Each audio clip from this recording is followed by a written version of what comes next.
I am a huge fan of G.R. Thomas, and I am staggered, quite frankly, that it took me so long to get to this book. I bought the hardback of this book 8 months ago, and I've moved around my bookshelves so often that it kind of got lost in amongst all of this. I mean, what you can see here goes again in both directions and another 3 shelves to the floor. So I have a lot.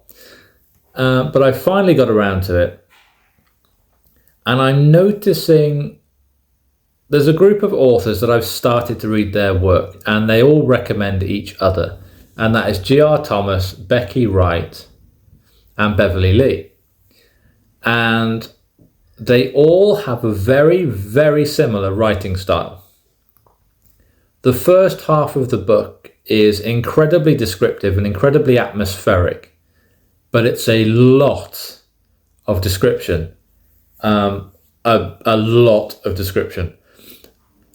And you start to think maybe this particular writing style isn't for me. You know, I don't have a very complex brain.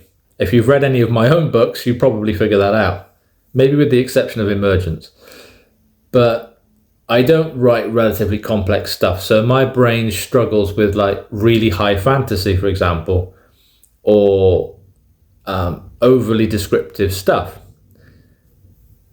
But I think it also kind of lulls you into a false sense of security, because as I started to think to myself, maybe this book isn't for me, it kicked off.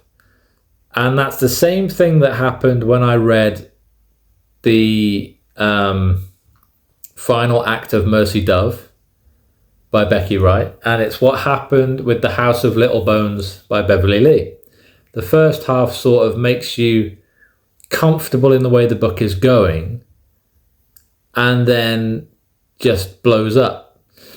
And the second half of this book was brutal, dark as hell, violent, and just fantastically satisfying. It was so satisfying, that ending. It's very sad. It's very upsetting. There are strong themes of abuse running through the whole thing. Familial abuse would probably be the closest thing to it. Kind of like ugly stepsister behavior is probably the nearest vibe I can describe it as. But it's such a satisfying book. It really is. I can't recommend you read it highly enough. And I gave it 4 stars. It was brilliant. And I love the little hardback that I've got. It's here somewhere. But I love the little hardback I've got because it's like pocket sized. It's a little 5x8 one. And I just like it. I can't explain it. But yeah, I really did enjoy it. I need to get on to Grace's other stuff because I've wanted to read the Avian Chronicles for a long time. So I feel like I'm gradually making my way through people's back catalogues that I've been meaning to for a long time. Finally making progress. So hopefully I'll get to those this year. But if you haven't checked out any of Grace's stuff, please do. It's very, very well written. It's completely immersive, and she is just an absolute legend of the indie book community. She really is. So yeah, go check it out, and go and check out G.R. Thomas.